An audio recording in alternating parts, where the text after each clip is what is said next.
Introducing National Streaming Sports, live and on-demand sports talk programming that you can access 24/7. For the premier sports talk experience, tap into our Roku channel.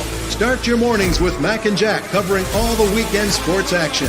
Then pour a cup and enjoy all the sports you can drink on the Coffee and Sports podcast. At midday, talk sports from east to west on the Coast to Coast podcast. Followed at night by some hot girl talk with Prim and Proper Sports featuring Sonia Pearson. Talk boxing on the Gloved Fist. Yankee fans tune in for Start Spreading the News. And there's more on the College Sports Huddle and Sports Scope with Robert Butler. There are 20 podcasts in all and 70 weekly shows giving us a 3.4-star viewer rating. To find us on Roku TV, search for National Streaming Sports on the Roku search bar. Click on the logo and you're in. National Streaming Sports, live and on-demand sports talk for America.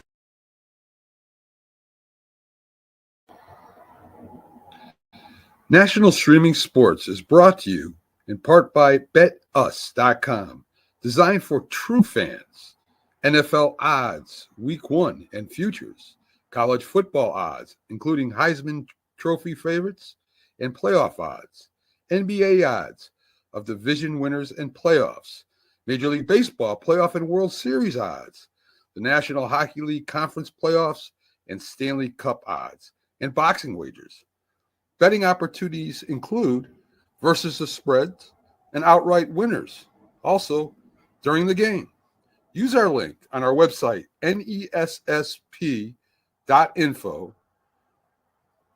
the Bet Us Opportunities webpage, for a 125% bonus on your first 3 deposits.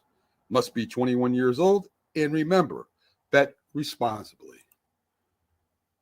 Football season is here, and SeatGeek is my go-to for buying tickets. Now, with SeatGeek, every single ticket is backed with their buyer guarantee. We've all had plans change, and when you can't make it to the big game, SeatGeek has you covered. They're the only ticketer that allows you to return your tickets ahead of the event for credit with SeatGeek swaps. So when things come up, I know that my tickets won't go to waste. So what are you waiting for? Download the SeatGeek app to maximize your possibilities and shop live events with confidence.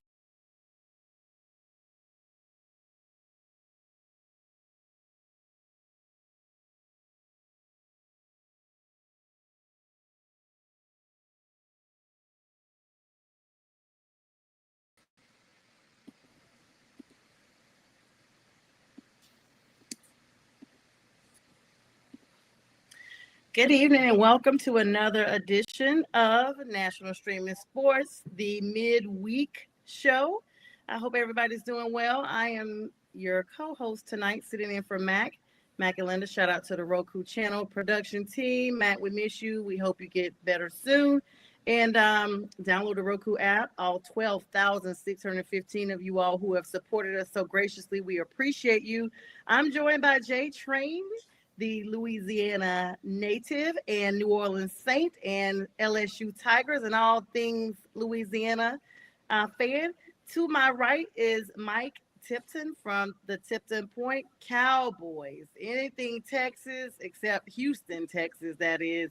It's all for Tip. And to the right, you got the Hawks native and professional baller himself, Bo Krizouch from Football Talk with Bo. Good evening, gentlemen. How are you all tonight? Doing good. Doing good. Well. I like the gothic. I like the gothic lettering we got going on here. Yes, yeah. I'm glad you guys approved that. How you doing? Good too, J Train. Well, I was about to say, soon as you said I'm a Louisiana and Saints fan, I'm soon to be a Shedeur Sanders fan. Looks like with all these mock drafts mocking him to the Saints. Yes. We'll see how that goes. We are going to definitely get to that real soon, but as you guys see, I'm wearing my March Madness shirt. I'm still Duke all day, every day. And karma is a mother, guys. I mean, Houston got it how they lived. I'm so sorry, Kelvin Sampson, my neighbor back from Robinson County, North Carolina, coach of the Houston Cougars, okay? Cougars out there in the house. But, honey, they got clawed and declawed by the Florida Gators, who put all teeth forward and gobbled them right on up. As, of course, the most painful thing about it, guys, 2 points. I mean, just like Houston and Duke. And the thing with this game was Houston led this game 75% of the time, over that actually. And within there was a stat they broke: 93% of all teams who had to lead within the last 14 minutes of any NCAA tournament, that team won the game. Well, there's a chance. There's always that chance. The other 7% that we didn't account for, and Florida made that happen with 1 minute 38 seconds left in the game. They came back, got it done. Clayton Jr., got it done all over them. Sharp and LJ, just a figment of Houston's imagination, and they go home 65-63. This was Houston's first time in the actual finals, I believe, and this was Florida Gators' third championship. This is their first since 2007. They are one of the only teams now. They're joining two other teams that have not only a collegiate football championship, but now a collegiate basketball championship for the NCAA. So congratulations to those Gators. And yeah, guys, what a nail biter. I mean, if Tip wasn't drinking already, he would be now. Yeah. Let's Home go. bracket just busted wide open. Nah, it's funny, though. The worst part about that game was the fact that they didn't get a shot off at the end, right? For it to go down the way that it did, man, just a horrible way to end the game. But it was sloppy the whole way through anyway. I mean, the Gators, right up till the end, the only time they led, they were 8-6 at the very beginning of the game. And then it was just this game of runs, which a lot of times they are, but it was never a run where they pulled ahead. Like Houston would run out and then they'd get a run to catch up. Mm-hmm. And then at best they'd tie.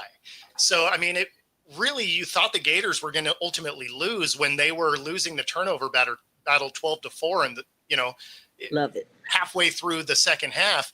And you're looking at that and you're like, yeah, they're just actively trying to get rid of this game. And then Houston started getting in foul trouble. They had 3 fouls in 9 seconds, which was amazing, on the same guy. Like, that's got to almost be a record on its own.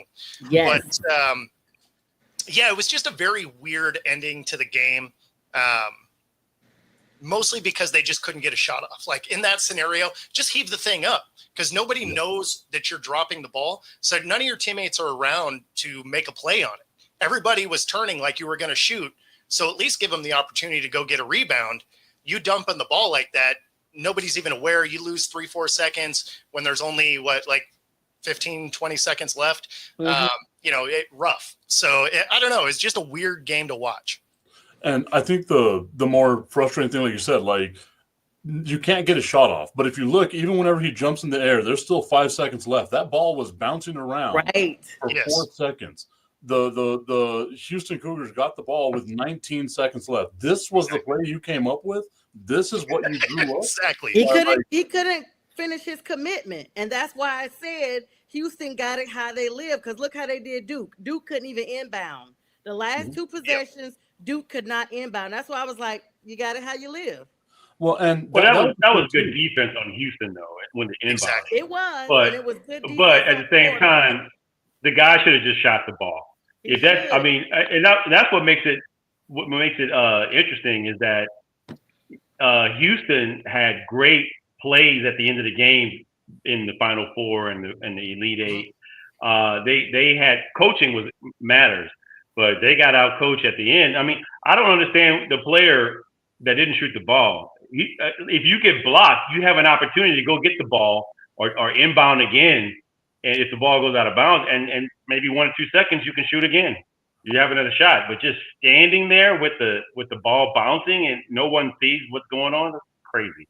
well, and not just that, like he couldn't touch it because Yeah. Of course, by rule, absolutely, there's nothing you can do. But shoot the ball and just have it blocked. that's what I'm saying.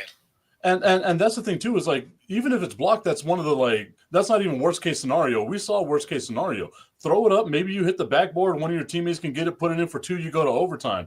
That's what I'm Sure. saying. Maybe, you flail an arm out, you get slapped on the arm a little bit. Now you're shooting 3 free throws. Like, give yourself a shot to just go up and drop the ball. Yeah. Like literally, you dropped the ball.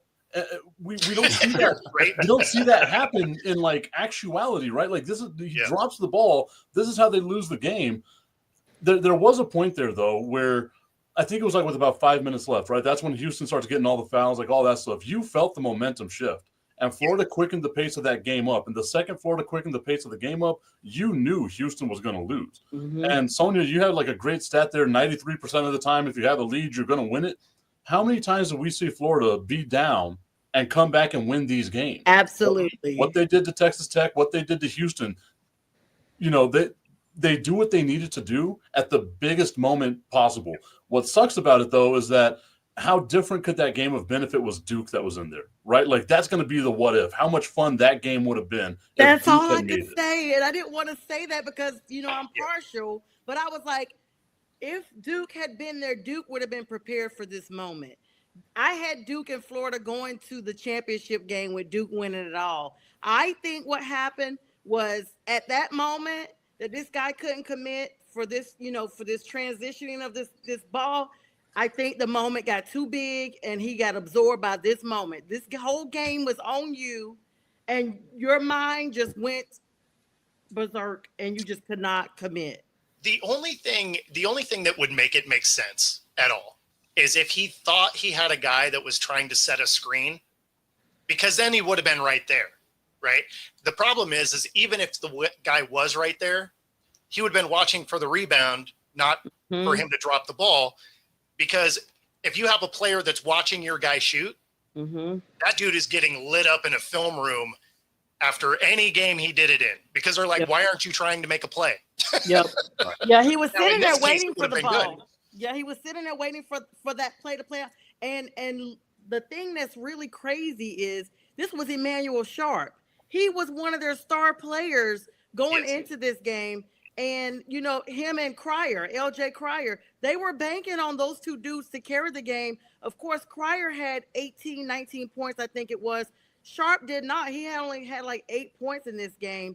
And in fact, the leader was not either one of them. It was,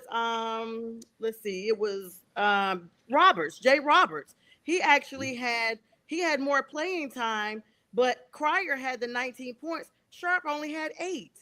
So, like I said, the moment consumed them. Well, and if I remember right, he only had 2 points halfway through the second half. Exactly. I mean, nobody was shooting particularly well, though.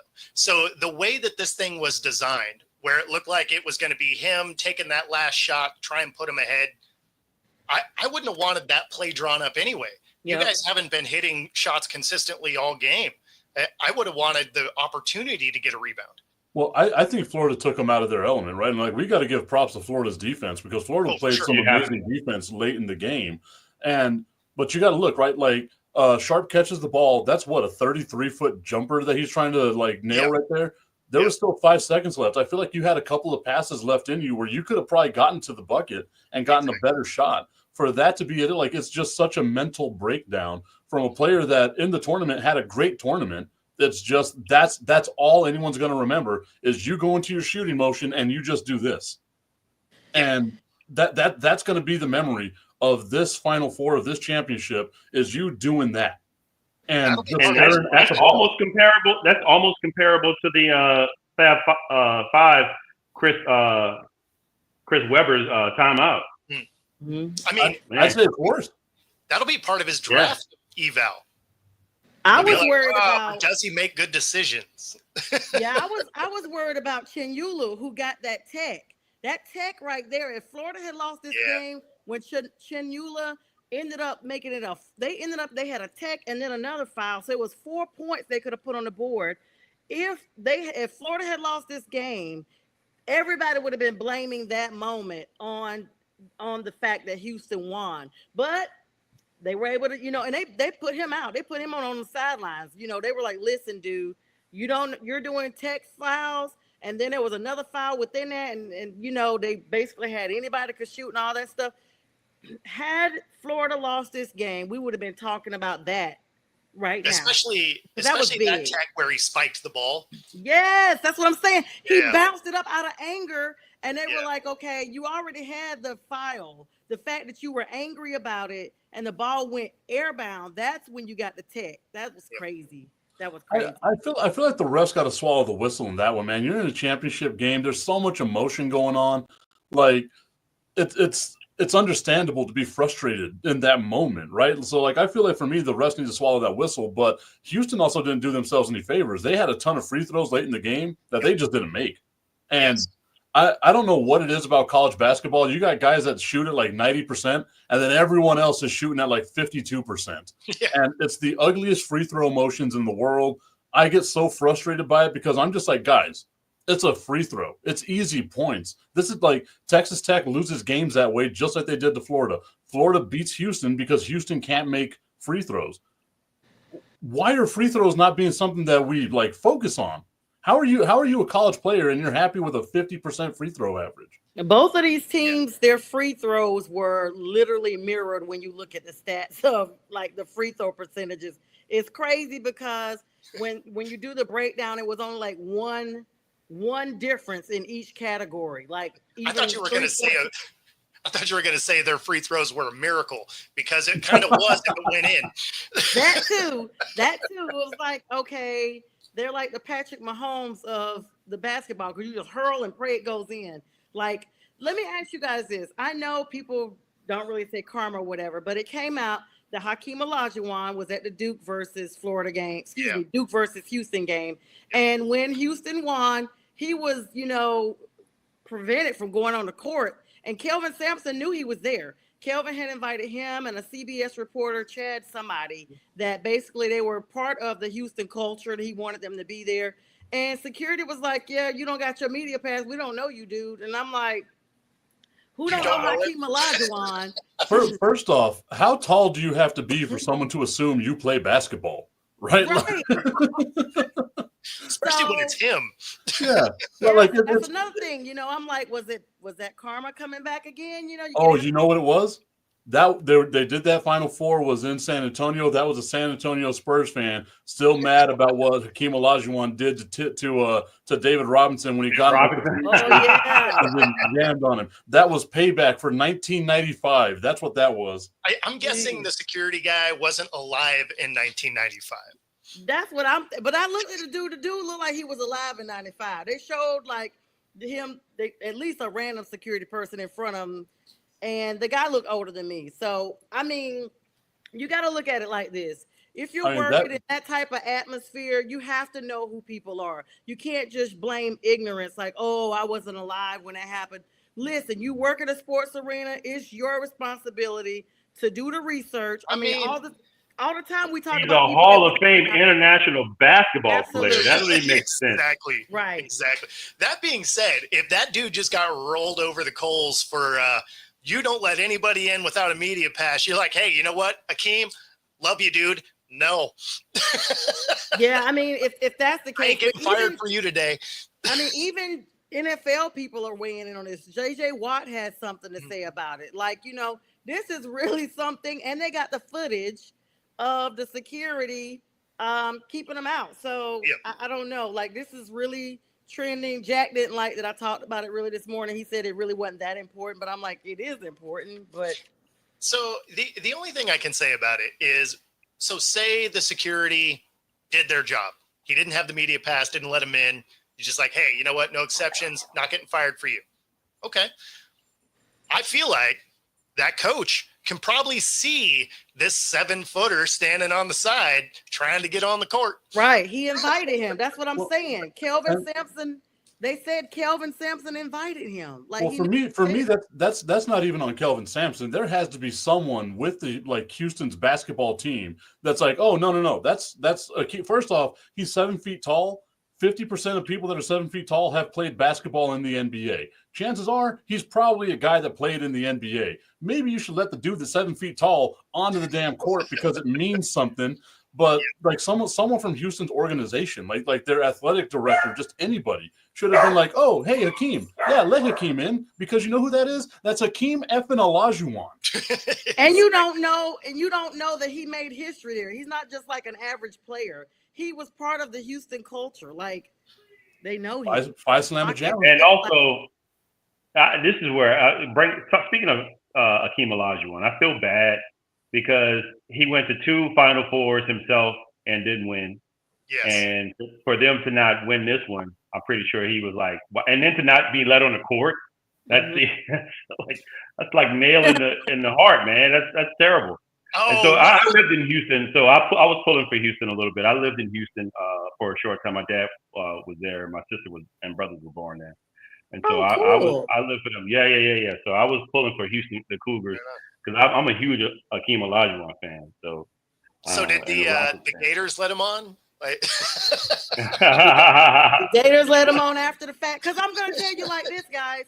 Coach K was at that Duke game, and everybody knew it. That could never have happened to Coach K.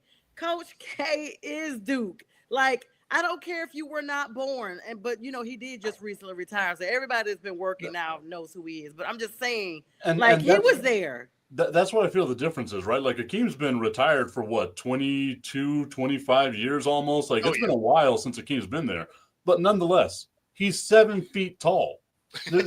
Probably played basketball. Like if you're 7 feet tall and you never played basketball before, you could probably get onto any court you want to because you're 7 feet tall. Like you know what? You probably played basketball. Come on in. Like it's got to be that simple.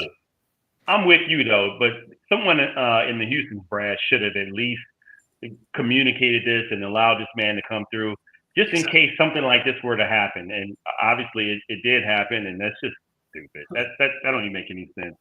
You could imagine like what the conversation would be like. You just walk over to the security guard. Hey, you see that guy right there? You see how he's really tall? Whenever the game's over, you allow him on the court.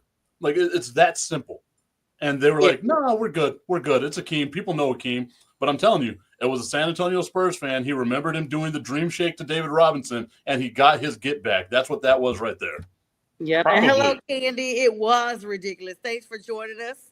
Thank you for watching and subscribing and commenting. It was absolutely ridiculous. And like I said now, if this had been Coach K and Duke was there, we would have all been like on 12 at this point. Freaking Coach K. But, we digress. Congratulations to the Florida Gators. Like I said, bit and chomped all the way to the final. And I need to go back and tally up my bracket because I at least had Florida as the other side of the opponent for the final game. So, okay. Anywho, let's travel on over. Speaking of ridiculousness, sis. Freaking Denver decided to get the broom and mop out, clean house, got rid of Malone after this rant he supposedly did at a press conference, got him and his GM up out of there. Guys, what are your thoughts? I think, obviously this seems asinine, but the other end of it, when you look at 4 of the last 6 NBA championship coaches have been fired. Yep. So apparently you win a ring. They're like, yeah, cool. Bye. Bye. Milwaukee. 2 of Milwaukee coaches. What was it? Budenholzer. I'm sorry, one. But 2 were fired. That wasn't a national champion. It wasn't a championship coach, but they were winning last season. The coach got fired, and they took in Doc Rivers. But yes, the guy for the Raptors. Yeah.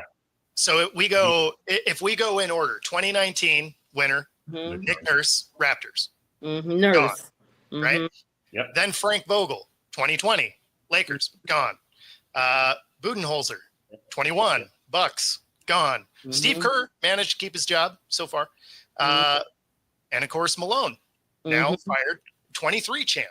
Man, it's wild to get fired so quickly after winning. Well, it's not just that. It's wild that there's 5 games left in the season. But they lost 4 in a row, the last 4. Yeah, but that doesn't matter. Like, you have a championship caliber team that has a championship caliber coach. You're going to fire in 5 games before the playoffs start. Sure, you lost 4. And they're in the playoffs. Yeah, they're in the playoffs. Let's keep that in mind. They are in the playoffs. 15 games over 500. You're a team that no one wants to face in the playoffs just because of who Nikola Jokic is, right? Like they're not in the play-in either. They're in the playoffs. I'm gonna keep saying that they're in the playoffs. Number 4. And the funny thing about that though is, say whoever goes in as interim, right? Say they win it all, they'll also fall on this list as getting fired after winning. Oh yeah. Let me tell y'all what's worse. I'm sorry. Go ahead, Tip. Well, what I was going to say is, like, I listened to some of the stuff that they said. This was what Mike Malone said that could have gotten him in trouble. And it's like, oh, these players aren't watching film. We're going to hold their asses accountable. Yeah, he said it. How is that bad enough to be fired for? I'm going to tell you what's even crazier, guys. Oh. Malone is the winningest coach in Denver Nuggets history. Yeah. And he's in the franchise history, ending a decade-long tenure that saw the team rise from rebuilds to perennial contenders. Like, he rose them from the ashes. They have a 47-32 record right now because of him.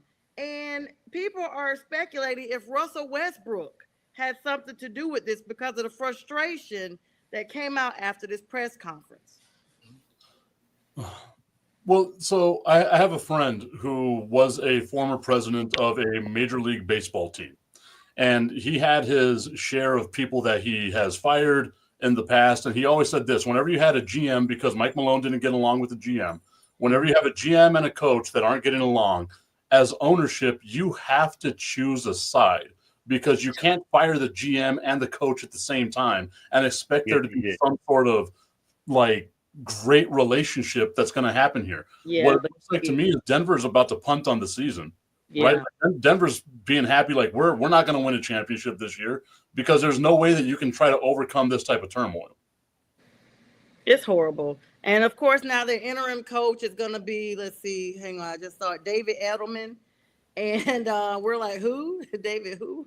Well, that's Rich Edelman's son. Right. That's what I'm saying. Like, just familiar ties only. Like, what has he done? Where has he led anybody? Like, this is crazy. Sort of like Schottenheimer, right? Yeah, just like I'm all about nepotism and head coaches. I got to be on my guy Schottenheimer's time. Like, we're winning 0 games this year, baby. We got this going. I hate that. I love that team. You absolutely do fire all of them, right? The roof is on fire. We don't need no water. Let the mother burn. I mean, they're calling it spring cleaning. Talk about spring cleaning. I mean, it's at the wrong time, man. That isn't making for them to be that's what I'm saying. You couldn't wait 20 more games, like another month. You couldn't let this ride out. It had to be 5 games. Like this is now tied with the latest that a coach has been fired in the season. Hubie Brown in 1982 was fired by the Atlanta Hawks. Yep. With 5 games left in the season. What does that? But the Hawks weren't in the playoffs. Like, the Hawks were really bad that year. Every year, a team that's a playoff contender. And again, nobody wants to face this team in the playoffs. You got Nikola Jokic, anything can happen. And he's come out and made sure he told everybody he ain't had nothing to do with this. He's literally like, I had nothing to do with this. So, and it's not even like it was close, right? Like, they could lose the rest of the games and they'll be in the playoffs. Yes. But how does this affect the morale of the players? You just got rid of their main guy. I don't know. All I'm saying is if I'm the players and I don't win a championship, the entire city, the fan base, gets to point at you and say, you're the reason why we didn't win this championship. Oh, yeah.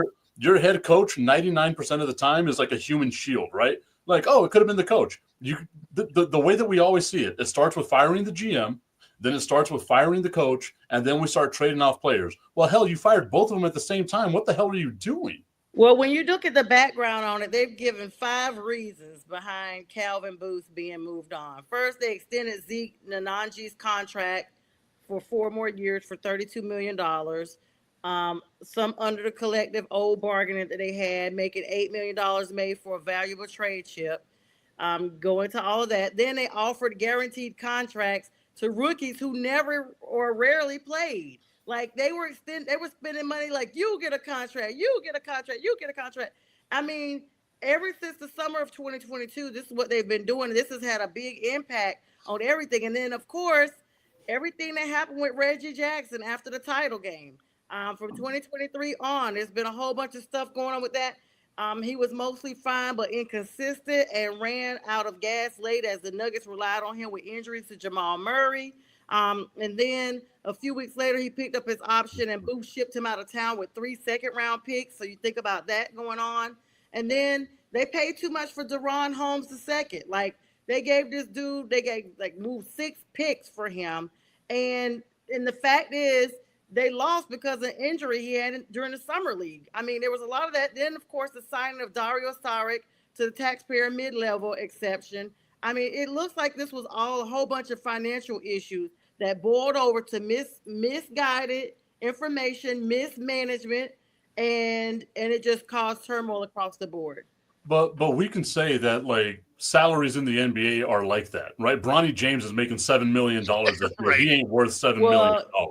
Yeah, right? notwithstanding, that's just because of his daddy's name. 100%. But like, how many times do we see the dude that's like the 12th guy on the bench that's making like $10 million annually because that's just how NBA contracts are right now. I just didn't know it, I guess. Yeah. What are you talking about? Bronny James is the G League MVP. He deserves every penny of it. He's at a G League. He's at a G League. Yeah, cool. It's been fun. I'm out. Hi, Let's Talk Sports Network. Good evening to you guys. Thank you so much for commenting. They said the NBA as a whole looks at the right decision and goes the other way. That's crazy. And J-Train, I'll let you know this. Me, you, and Bo and Sonia could all be G League MVPs one day. Like if that's where the bar is. Thinking that. I mean, I'm old and fat. My shot ain't never broke. Like that thing always looks good, baby. Trust me. All you need is just a tip. That's it. That's all I need. Give me a tip of space, and I got you, baby. That's right. Draining it on you. He said that's what his show. He tried to call his show that, and they were like, No. So I had a segment of my show that was called Just the Tip, and then innuendo. Oh no, yeah, it's the triple entendre. That's what I tell people all the time. I'm the master of the triple entendre. Gonna show off the tweet. Sonya had to bow out gracefully. She's like, I'm done. Is it over now? I'm back. It's just like the group chat. The second I stop talking, she gets out of here. Yes, so sorry. But yeah, I mean, what do you guys think? So Denver, in my mind, I'm like, when you do something like this, you are setting yourself up for a quick elimination. Like the first time you play one of these lower level teams that are like, you got to win to stay in. As soon as you play like that one seed that's trying to just scramble all they can, they still got the same coach they've had all season. And you're up here pompous and, whatever, we don't need anybody. You're going to run into trouble early on. I expect Denver to not progress deep in the playoffs like we initially thought. No, that'll be one and done. And it's unfortunate because Jokic is having another MVP season and this, caliber season, and you got to contend with this. And potentially, like you said, one and done. I don't know. Maybe they rally together. Maybe they get together and make a run in the West. You got players drawing up stuff. West, y'all. Who knows? I'm not sold on all the teams in the West anyway. So I mean, I think it's a crapshoot. To be honest with you. And that's the thing, right? It's like in this year, at least in the Western Conference, we could be like any of the teams that make it there. I do believe Oklahoma City is the best team, like not just record-wise, like they are a really good team, but I also believe that you have to have growing pains in sports, right? Like they just haven't hit the threshold of the growing pains to get where they need to go. It could be anybody's conference. And for you to do this to your team, it's a self-inflicted wound. But what it looks like to me is that Denver is really on the cusp of saying, you know what?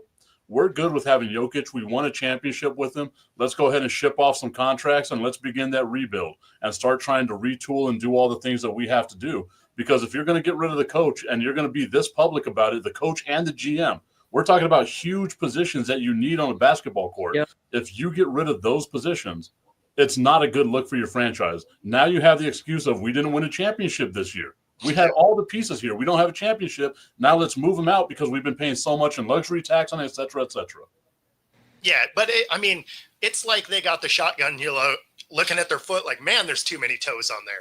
Like, yeah, let's just mix it up. Like they're imploding for no reason. I don't think I've ever heard that like phrasing of they got the shotgun, they looked at the toes and was like, you know what? Some of these got to go. I don't need 10. I don't need 5 on each foot. Yeah, let's be 7 toes down. Yeah, 7 toes down is a new montage for 2025. And just so Robert Wardell knows, it's not a 2-inch vertical; it's a 1.5-inch vertical, baby, and I am proud of that. Okay, Robert. Good evening. I didn't see your comment, and I'm glad I missed it. Let's move on. Wow. You guys join Tip after dark, after midnight. He has his show. I'm talking about my jump. I like don't know what the hell y'all are talking He's about. talking about the He's talking about jumping off the ground. Yeah. I've had multiple knee surgeries, ankle surgeries. Like if my vertical's that high, I'm lucky. Okay, great. Thank you for clarification. My apologies. Just never know. When Someone Tip is needs to get their sipping, mind out of the gutter. when Tippin is sipping, you just have to make sure you got your comments correct on here. But I mean, that's leave it to Sonia to take us to the dirty place. yeah. I did not. I just want to make sure we are not there.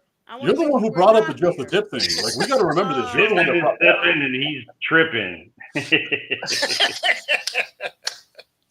And she's gone. Is it safe to come back? All right, guys. So let's switch and pivot. Thanks, everybody. Robert, good to see you as always. To the NFL. Looks like Christian McCaffrey has been, deemed healthy and able to return. However, the 49ers are like, you know what? We're going to go ahead and add us a running back to our draft. Now, we know the running back shelf life is already short as is, but the fact that Christian McCaffrey has had double injuries, not just this season, but previous seasons as well. We thought he was healthy once he got to the 49ers. But the 49ers are clearly in rebuild mode. Bo, you're out west, out in that, that same geographical area. What's the rumblings out there with the 49ers camp and just the NFC West as a whole? Well, I mean, the Niners, as you've already seen in the offseason, they have to clear cap. Right, like they kicked some of these down the road to the point where you got to pay for them. Right, happened to the Rams a few years ago. So the Niners are there. You even had the GM John Lynch. He came out and was like, sometimes you just have to reset to get your books in order. And this is that season for them. So it's probably not going to be a great season. It makes sense that they're going to get a running back. There's some good running backs on the board, and McCaffrey hasn't been able to stay healthy. So at this point, you're already starting to move on. You get rid of Debo. You have to figure out Purdy's contract. Ayuk may be working his way out of the room. Yep. Christian McCaffrey makes a lot of money. If there was a guy they were going to start moving off of, it makes sense. So I think it's a smart move. I don't want to see him do it. I want to see him give Purdy like $60 million and then double down on McCaffrey and try and get some other like broken down pieces because, then my Seahawks can stop tripping over them. Let's not forget. I'm sorry. Let's not forget that they let Jordan Mason go. They traded him away. And that guy he was probably standing to making some money as well. So like you said, they're probably looking to just rebuild. And you can get the draft is so deep with running backs. You can get a quality running back, probably comparable to Jordan Mason, or if not better. And maybe second, third, fourth, even fifth. It's just that deep, Sonya. I was like, wow. So, I mean, letting Jordan Mason go was not a bad idea. At first, I was wondering why. But then I figured they probably didn't want to pay him extra amount of money when they're trying to clear house, and they could just pay a running back in the third or fourth round and get him for a high value pick, and somebody that's probably high quality, maybe worth a second rounder, but probably because it's so deep, the draft's so deep with running backs, they're probably going to get somebody at a high value pick in the third or fourth round. And that's the thing with like San Francisco, right? Like the position that they're in right now is they traded away so much to get Christian McCaffrey. Christian McCaffrey is a great running back when he's available. Exactly. But the fact of the matter is, at some point during the year, he's going to miss multiple games. It's just who he is. So you have to have a serviceable backup in there, whether you do it in the draft, whether you get it in free agency. There's no one left in free agency. So what do? You go in the draft. You don't want to pay a running back. What do? You draft them, because the shelf life of a running back is 3.5 years, maybe, right? Like question mark on that. Christian McCaffrey's already exceeded that level of output. Now you're thinking, okay, it's going to decline along with the injuries and everything else that's like that. Yep. And with the offense that they run, which is a wide zone offense, I got a perfect scenario getting a guy that might fall to a third round is Caleb Johnson out of Iowa. He would fit that offense perfectly. And if they could get him, he's not injury prone, and he would ultimately be the replacement probably for Christian McCaffrey. But to put those two back there as a dual backfield, man, that'd be great for them. And you get him for a cheap price. I was thinking the same thing. You can do that with Bo Scatterbo too. Same. That's what I want Scatterboo. I've been talking about him, but I don't know. Would he go in the second round? He's probably going to go in the first round. Don't you? No, think? he's probably like a third. He's a third rounder. Yeah, he's a third. Yeah, his speed is probably what's killing him. Yeah, and he doesn't know how to say his name right. There's one O at the end of his name. There's not two. Oh, so the announcers have been calling him Scataboo, and it's everybody. I've heard one. I've even heard the AI say Scatabo. Yeah, and speaking of mispronounced, Bo, do we call you Bo or do we call you Boo? Bo. I'm calling you Bo. I'm definitely not calling you Boo. Right, hey, Boo. So is his name Scataboo or Scatabo? It's Scataboo, but he doesn't know how to say it. Scataboo, but isn't it just one O, right? It is. Yeah. Speaking of names, I wonder if this person is in the draft this year, and it's Noah, and I want to spell the last name because I literally had to pull up a film on this on YouTube to see because it's Knigga or something. Knigga. You can't make this up. Hey, Bo, how about you say that name for us real quick? They said it's Knigga, but his parents are so wrong for naming him Noah because when you look at the name, the announcers were like, we hope that the K is not silent. Like they literally said that. When you look at this dude, it actually is though. He's in the draft. It is silent. It is silent. Oh no, my God. It is exactly what you think it is. No, God. No. I gotta go. Yep. So is he in the draft this year? I hope. I mean, J-Train is frozen. He can't even get it. Just listening to announcers stumble over that is going to be the best. Oh, hey, he just got back. Hey, let me remove him here. Let me bring him up. Oh. I was going to take a picture of that. Hey, sorry. I hit the wrong button here. That's okay. Yeah, you're still on for some reason on another. J-Train did not want to be a part of that conversation. Yeah, right. Let me leave out.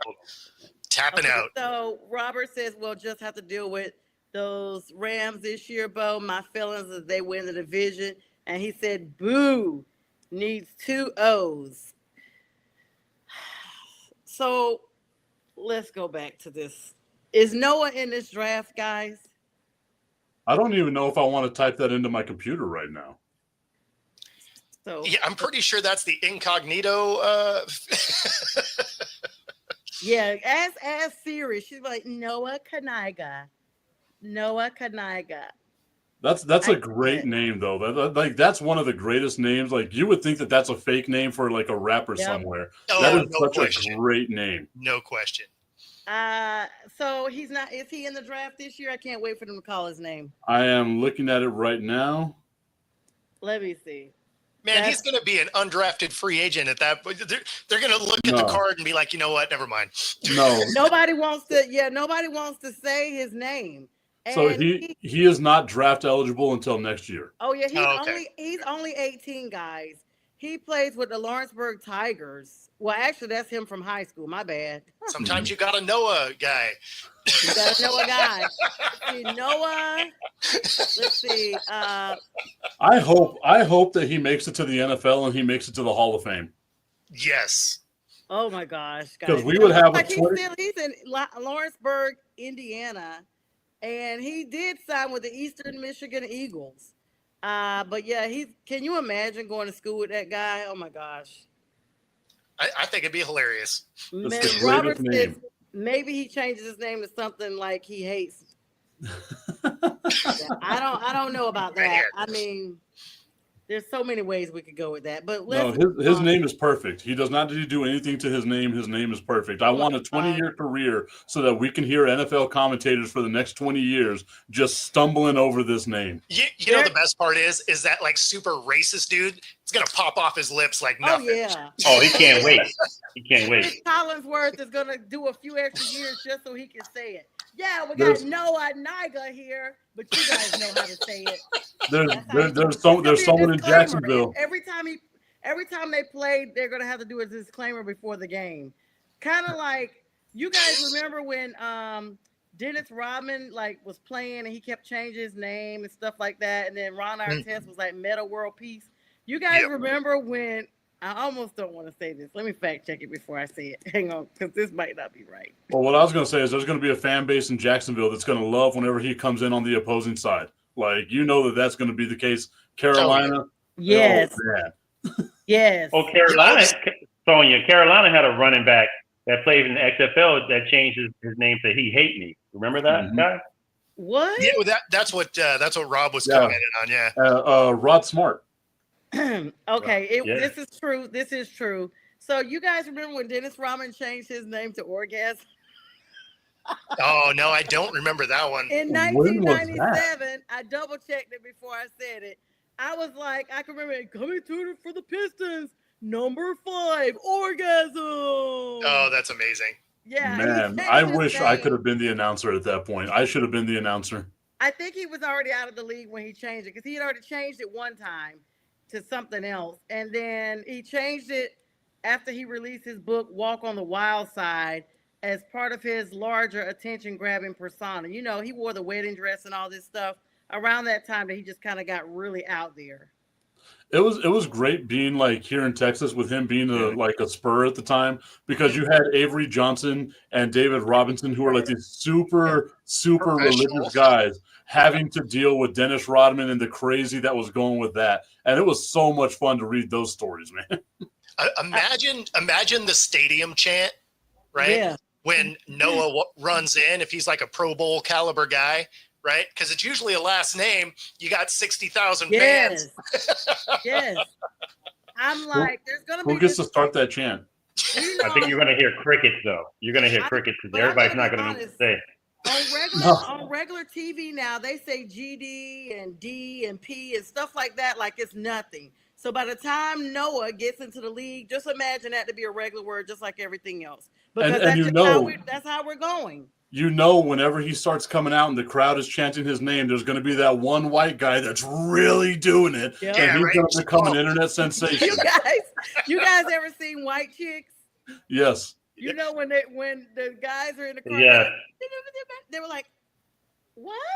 Oh, when you were thinking nobody's here. Oh, no one's here. Okay, just that is not mine. Yeah, you know what? I was like, that's how it's gonna be when Noah comes out. So, guys, you know, we always plug in some fun. I'm glad we can get some laughs going here. Fun football, and even sometimes we talk about, you know, faith a little bit. So we gotta have faith with these teams we got represented. So anywho, let's talk about this mock draft. We're gonna keep talking about this ad nauseum until it happens. J Train, I'm gonna let you take the lead on this because it looks like the latest mock draft has come out, and you were talking in the chat about some possible trade stuff because Shadour's visiting the Steelers, and at a minimum, he may still be on the table when you guys pick number 9 because the Panthers don't want him, and we're right ahead of you guys. Yeah, so I think some of this is smoke. Mm-hmm. I think a lot of a lot of guys are playing chess. They're putting the things out in the media. A lot of the so-called gurus of mocks don't really know what they're talking about in some areas. And you hear a lot of shenanigans going on. But I do like Mel Kiper Jr. But his particular mock draft, he's made a whole career out of being wrong. Yeah, exactly. I mean, he's had a GM call him out years ago on a panel in his face, called him out about being wrong. Yeah, but his 4.0, his latest mock draft, has Shedeur Sanders falling to the Saints at number 9. I just don't see the quarterback needy teams that are ahead of the Saints passing up on Shedeur Sanders. Regardless of what you think of him, regardless of what the media's put out about him being brash and having an attitude, I just think that he's going to fall to one of those teams. It's either going to be, you had 2 teams. They either went to go see Travis Hunter or they went to go see Travis Hunter and Shedeur Sanders. Right, that part. The tag. And I think Cleveland, the Giants, regardless of their situation right now, with 2 older quarterbacks that are on virtually 1-year contracts, I think they still want a franchise quarterback in New York. I think the Raiders, regardless of the money that they just shelled out to Geno Smith, who's a 34-year-old quarterback, somebody that can sit under Geno, somebody that Tom Brady in the building has a little bit of traction saying, hey, I've been mentoring this guy. Mm-hmm. Why not take a shot at him? let's get this guy and bring him in. The Jets that has Justin Fields and nobody else. Maybe they might want a quarterback too. They might want somebody at number 7. Number 7. And of course, not the Carolina Panthers. They're not going to pick anybody. They got their quarterback in the building, and they just re-upped the Red Cannon. Red Rifle. Red Rifle. He's a cannon, though. He's a cannon, though. He's a little bit of a rusty musket right now, though. I think he's a rusty musket. Former Dallas Cowboys legend. Dallas Cowboys legend Andy Dalton. That's right. But he's a serviceable backup, and that's what they got him for, and I'm not knocking that. If he falls to New Orleans, I'm all for it.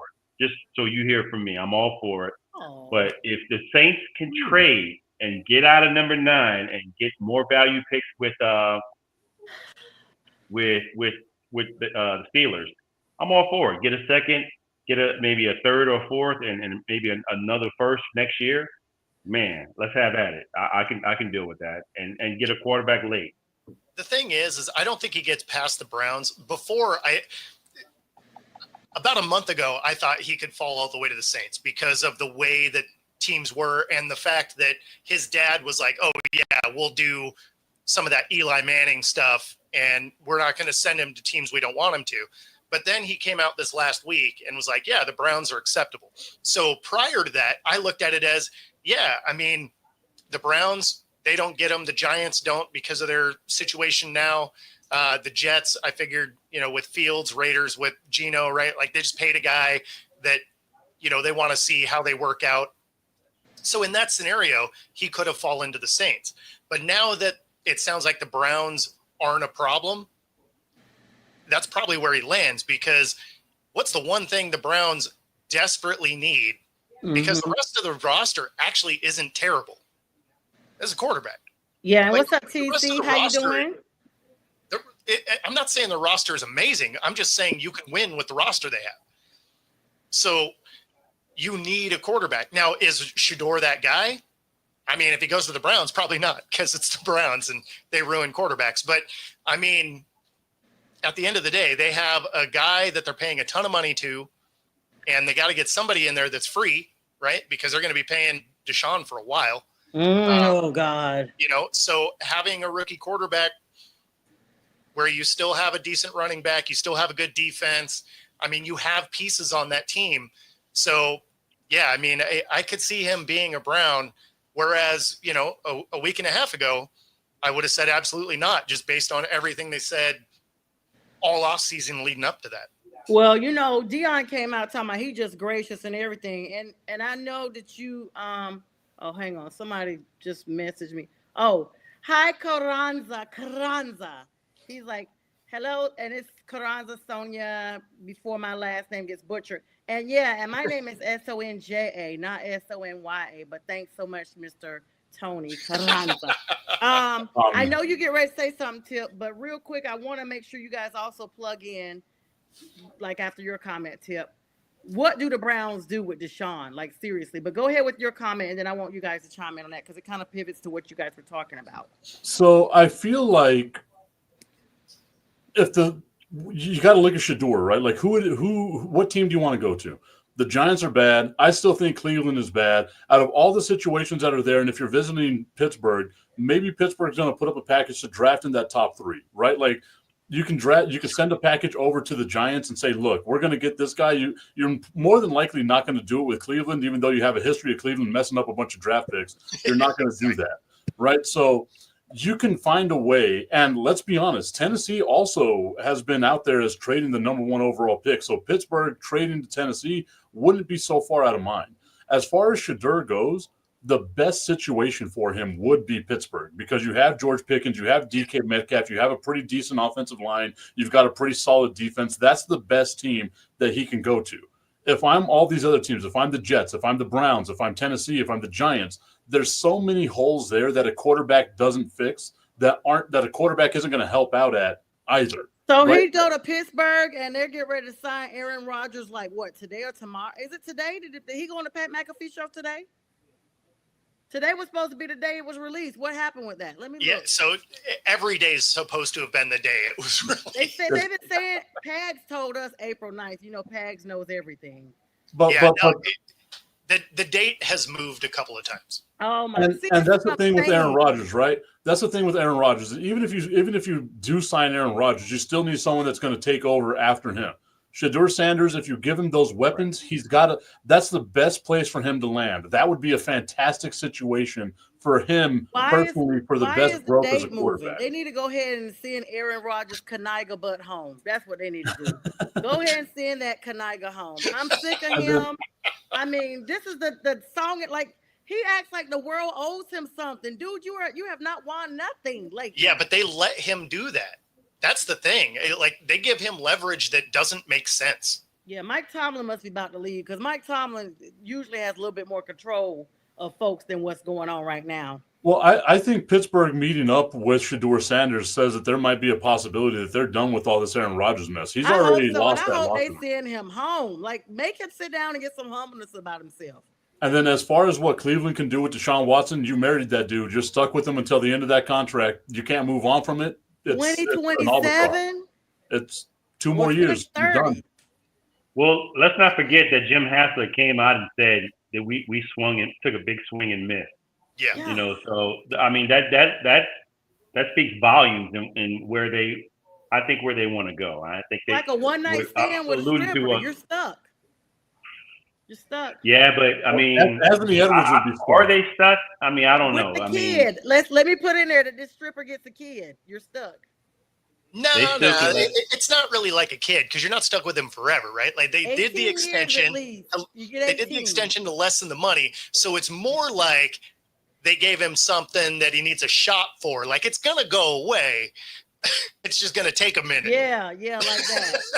Yeah, you're gonna pay a little bit of alimony down the road. I mean, or child support. Bo's talked about a little gift that keeps on giving. That's right. Not everything that happens in Vegas stays in Vegas. Yeah, you might have to take a little pill for a little while. Sometimes you need a pill to get rid of it. Yeah. And I hear they got creams for that. That's right. Oh my goodness, we're going off the rails here. No, but that's exactly what it is, right? It's something that's going to stain you for a while. It's the perfect analogy. It's Deshaun. Yeah. Like, what has he been doing with himself? The same thing we're talking about. There you go. Oh my goodness. Thanks for tuning in. It's been fun. It's always fun. So everybody agrees that but to me it kind of reminds me of the Kirk Cousins situation, to be honest with you, because Kirk Cousins is married to Atlanta till they say he can go, and TC says Mike Tomlin does not play those games. And hold on, Robert is really feeling himself. He's cursing at everything in the comment. He says, I'm just happy to see DK be a female dog and go to a team with no quarterback after saying he wanted to go to an established quarterback room. Hey, he also said he wanted to play somewhere warm. Welcome to Pittsburgh. Yeah, most frigid as ever. So everybody wait. Well, he's warm, all right. In that big house he's got with that $150 million contract. So that's true. Yeah. High electricity bill and all that stuff. Guys, we always have a really good time, and it's nothing but laughs over here. This is going to be replayed tonight, I think around 11 p.m. Eastern Standard Time. I was joined with these nice gentlemen, or not so nice, J-Train, Bo, and Tip. I mean, I kind of probably engaged all of that. They're nice guys, really. But we want you to make sure you stay tuned all night. We have shows all throughout the night, and make sure you download the Roku app so that you too can be in the know when we're live. We have 24/7 sports without the cost of cable, and we also give our appreciation to Linda and Mac over there.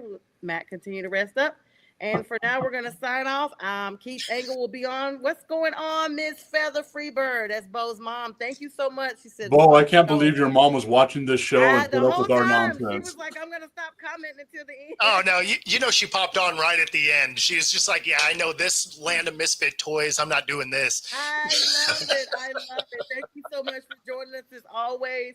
And with that, we're going to sign off. I'll be on tonight, 9 p.m., Premier Proper Sports, dedicating the show to my dunkel. Today would have been his birthday, and I do all my sports in his honor. And Fern's supposed to be joining me, guys. They said he's over in a ship, so you guys be on standby in case I need to bring y'all over, because I will not be doing a show for an hour at 9 p.m. if you guys are available. You know, I'll be in the chat. But everybody, thanks so Kaniga, much. please. Likes, loves, and comments. What you say, Jay Trey? Kaniga, please. Kaniga, please. With that, we say good As night. long as you know one. Absolutely. You can say Kaniga. You're watching National Streaming Sports. Over 20 podcasts, 70 shows, and a 3.5-star rating on Roku TV.